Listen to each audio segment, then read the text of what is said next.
今日はバルセロナに来たら絶対に行ってほしいスポットをまとめた完全保存版です。バルセロナには様々な観光スポットがあるのですが、今回は私ならこう回るという内容をエリアごとに分け3日間でプランしてみました。バルセロナ滞在を予定していてまだホテルを取っていない方はカタルーニャ広場の周辺のホテルに滞在するとこの動画のプランがさらに回りやすくなります。街中観光は基本的にメトロもしくはバスで回れるようにプランしています。それでは皆様行ってみましょう。まず初日はグラシア通り、ボルン地区、シウタデイア公園、バルセロネタを回ります。今回お伝えするプランは逆回りにしていただいても大丈夫ですが、地図上で下から回っていくと基本的に上り坂になります。まずはディアゴナル駅まで行き、グラシア通りを下っていきます。こちらは街一番のブティック通りとして知られ、有名な建築物やショップ等が立ち並ぶ通りです。産業革命時にムーブメントとなった自然から影響を受けてデザインされたモデルニスモ様式の建物を多く見ることができます。ロイベが入っているカサモレラなんかもとっても可愛いです。駅を出るとすぐ近くに現れるカサミラという建物です。カサはスペイン語で家という意味なので皆さんのお家ということになるのですが、こちらはサグラダ・ファミリアをデザインしたことで知られるガウディの作品です。バルセロナの観光地の多くは音声ガイドがチケットに含まれています。特にガウディ建築には建築に興味がない人でも納得できたり、なるほどねと思える情報やストーリーがたくさんあるので、個人的には絶対に使ってほしいです。彼のインスピレーションはいつも自然の中にあります。建築構造の骨組みを考える時も大きな動物の背骨の形を参考にしたり、自然の摂理を利用して他の建築家にはない視点で自分のイメージが実現可能かどうかを調べたりしてました。人間工学を使った家具などでも有名ですが、例えばカサミラのドアノブには手にフィットするノブが使われています。真ん中が空洞になっている理由は多くの部屋に日光の光が入るようにするためです。家を守る兵士と呼ばれているこのオブジェのようなものは部屋と外をつなぐ煙突であり、換気口の役割を果たしています。1階にはショップがありますが、ガウディ建築のショップは結構面白いものや可愛いものが多いのでぜひ覗いてみてください。グラシア通りをさらに下っていくと右手にカサバトリョが現れます。こちらもガウディの作品です。左の建物はチョコレート屋さんのカサアマトリエです。カサバトリョは個人的にすごい好きな建物で面白い物語があります。今回はちょっと話し始めるとこの動画を乗っ取ってしまいそうなので別の動画でまた紹介したいと思います。ちなみに建物はドラゴンの体を表しています。水の中にいるような感じがするデザインで、タイルを砕いて散りばめたトランカディス方式が本当に美しいです。グラシア通りを下っていくとこちらもおすすめの場所です。続いてボルン地区行きます。ビアレンターナ通りを下っていきます。下り始めるとすぐのところに世界遺産の音楽堂があります。このカタルーニャ音楽堂はガウディの先生をしていたドメネケイ・モンタネールという方の作品です。繊細な彫刻と美しすぎる色使い、建物内部の細かさは個人的にはバルセロナ一番なんじゃないかなと感じている場所です。フランカディススタイルってね、チケット欲しい。中ではフラメンコやコンサートが行われていますが、本当に美しいので旅程の中で興味があるイベントがあるかどうかぜひチェックされてみてください。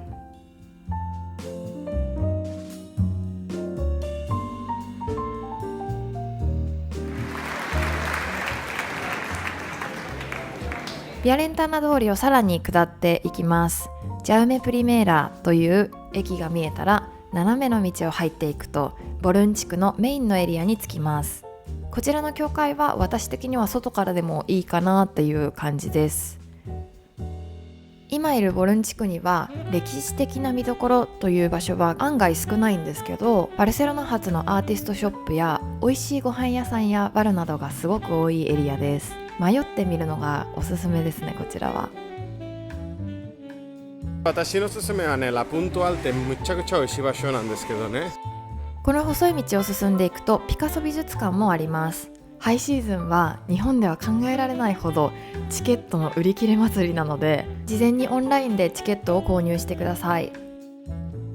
ボルン地区は美味しいお店もすごい多いので、この辺りでお昼をするのがいいかなと思います。ランチの後は食後の散歩を兼ねて街で一番愛されている公園をちょっと歩きます。シウタデーヤ公園は東京ドームが約7つ入る大きさの公園で、もともとは要塞だった場所です。観光客ももちろん来ますが、バルセロナ市民も本当によく行く場所です。バルセロナの人たちはピクニックをするのがすごい好きなので、春先から秋頃にかけていろんな食べ物とかを持参してまったりしている光景がよく見受けられます。地図上で公園の上側に行くとレンガで作られた凱旋門がありますが、今回はそちらには行かず海側に行くプランを提案したいと思います。南方面に降りていくとバルセロネータと言われるエリアに出ます。公園のすぐ下の海は綺麗なテラスとかも結構あるためおすすめです。夜はこの一帯はクラブだったりカジノだったり、ナイトアクティビティで盛り上がる場所です。海側はサンライズが綺麗に見えるので、太陽はこちらに沈まないんですけど、夕暮れ時はピンク色になってすごく綺麗です。この日はバルセロネータエリアのレストランでディナーして終了する感じがいいかなと思います。はい、続いて2日目はランブラス通り、ゴシック地区、モンジーク、ピンチョス通りを回っていきたいと思います。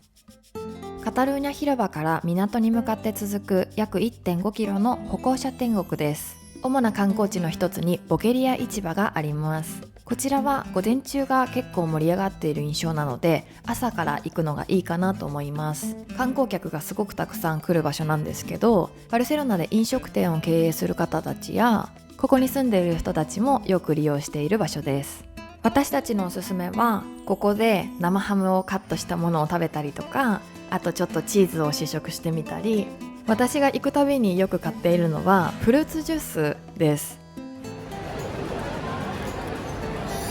すっぱ美味しい。すっぱ美味しい。そう。ちなみにこういうお土産品みたいなものは値段が少し高めに設定されているので、別のところで買うのがいいかなと思います。はい、引き続き海の方に下っていきます。こちらはジョアン・ミロの作品です。海から来た人を歓迎するために作られたモニュメントの一つです。歩いていくとこんな感じで少し広場が見えます。入っていくとスペインっぽい広場がありまして、ここはプラサレイアル広場と呼ばれる場所です。あんまり知られてないんですけど、実はここはガウディの最初の作品がある場所なんですね。ランブラス通りにあるケンタッキーが見えたら、そこを左に入っていきます。そのまままっすぐ進んでいくと視聴者の広場に出ます。イベントなどによく使われている広場です。クリスマスの時期はすごい綺麗なクリスマスツリーも出ます。視聴者のすぐ横の道を入っていくと、こんな感じの美しいビスベ橋が見えます。ここはよくガイドブックの表紙などにも使われていて、バルセロナの旧市街を代表する光景の一つです。道に沿って歩いていくとこんな感じでちょっと教会の入り口みたいなのがあるんですが、ここは出口で、そのまままっすぐ進んでいくと少し開けた広場に出ます。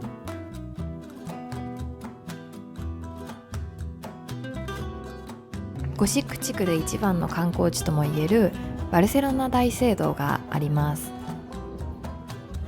こちらの聖堂もちょっと動画がまだないので写真でお届けしたいと思います。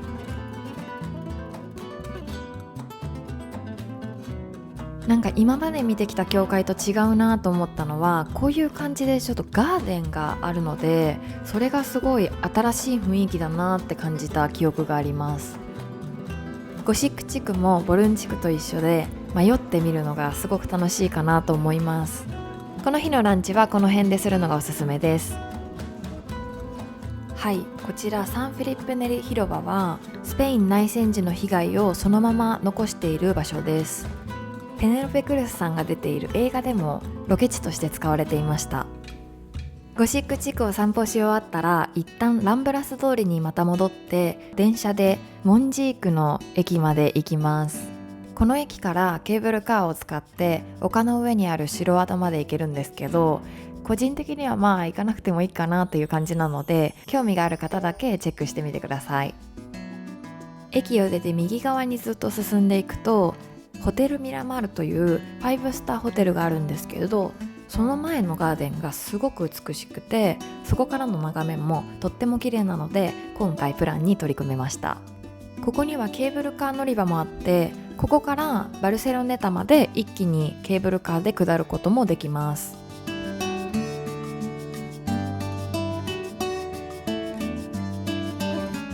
こちらは夕焼け時の映像ですね。めちゃくちゃ綺麗。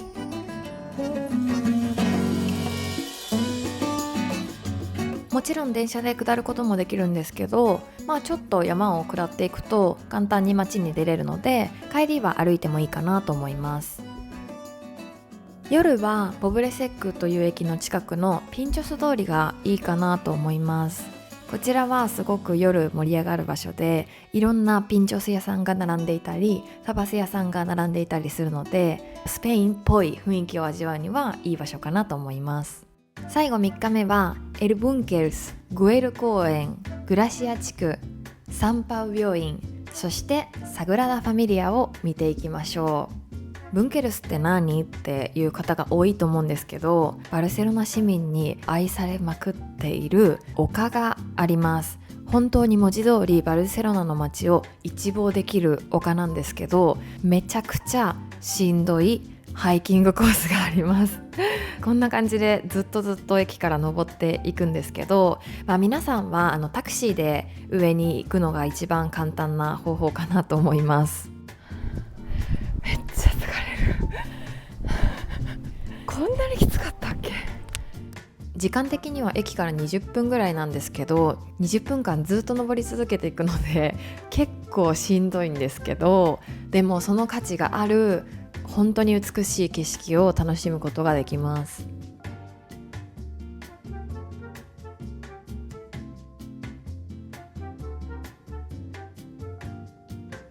これはね、日曜日の夕方ぐらいの映像なんですけど、まだそんなに人が集まってないんですが、ちょっと前にここに1500人集まって、警察の人たちがもう写真撮ったら降りろってやるぐらいすごい今人気の場所です。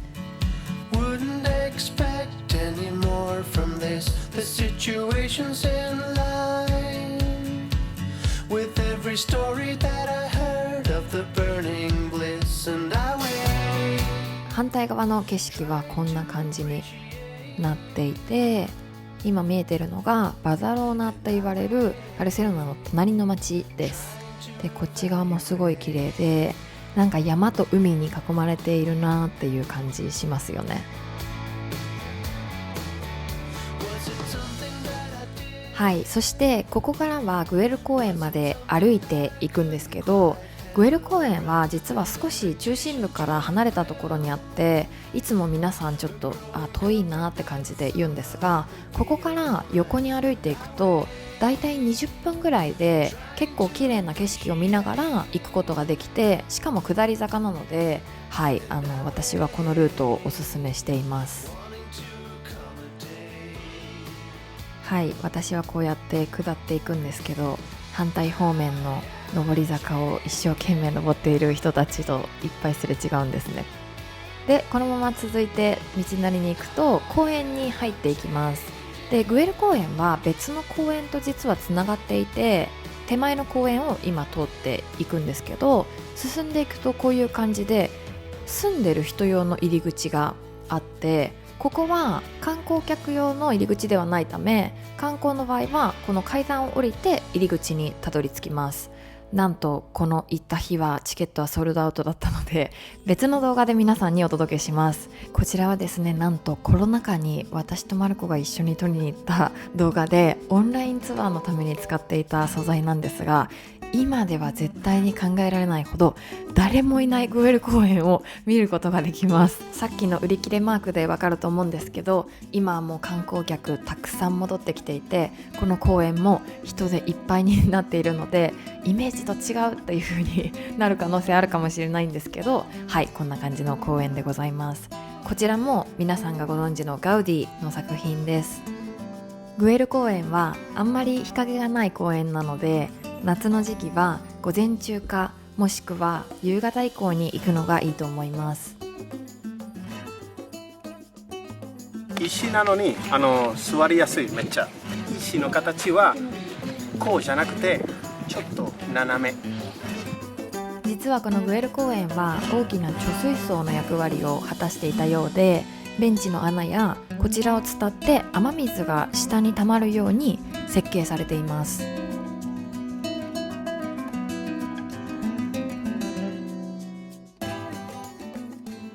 グエル公園から少し下に下っていくとグラシア地区というエリアに出ます。ここは私とマルコが今住んでいる場所なんですけど、すごく雰囲気があって家族がたくさんいたり子供がいっぱい遊んでいて、海外の住宅地っていうような感じです。美味しいご飯屋さんとかバルもたくさんあって歩いているだけで楽しいエリアかなと思います。ぜひこの辺でお昼食べてみてください。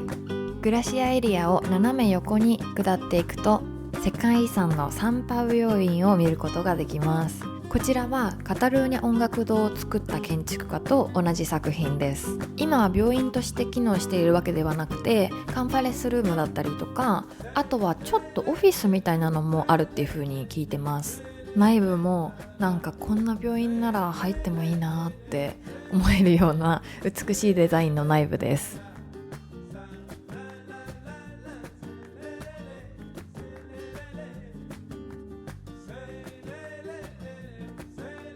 サンパウ病院から斜めに続くガウディ通りを下っていくと、皆さんお待ちかねのサグラダ・ファミリアが見えます。この通りにはたくさんのレストランやバルがあるんですけど、このお店が一番美味しいかなっていう感じです。この通りだったらね。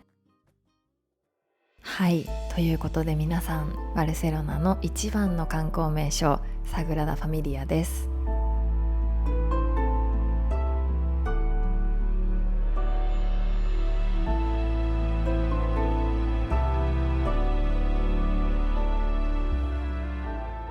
結構着くとびっくりするんですけど、駅の目の前にあって隣は普通に住宅なんですね。ガウディが担当したのはこのセータンファサードというこんな感じのすごい彫刻の細かい方の正面ですね。ここからの映像もですね、パンデミック直後の2年前の映像になりますので少し人が少ないんですけど、はい、今はもうたくさん来ていますのでチケットちゃんとチェックしてから行ってください。サグラダ・ファミリア内部は朝に行くと青い光が強くて、夕方以降から赤い光が強くなります。これはガウディが生と死に対するイメージを表現したというふうに言われています。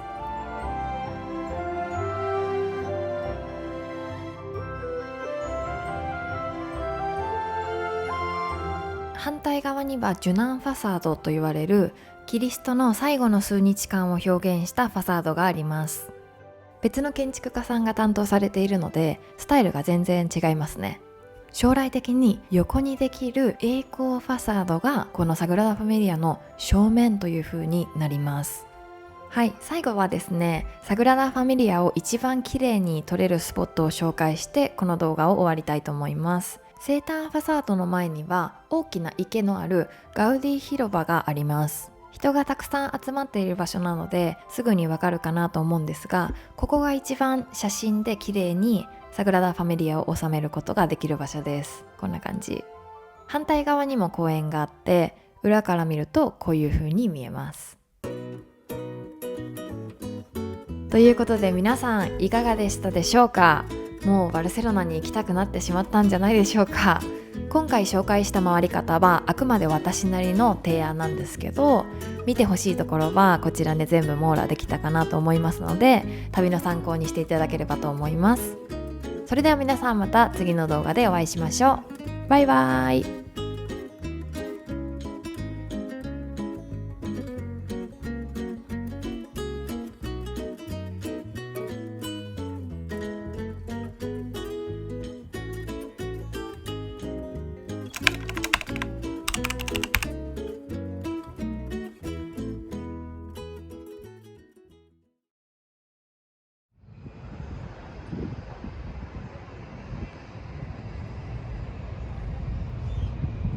口チェック。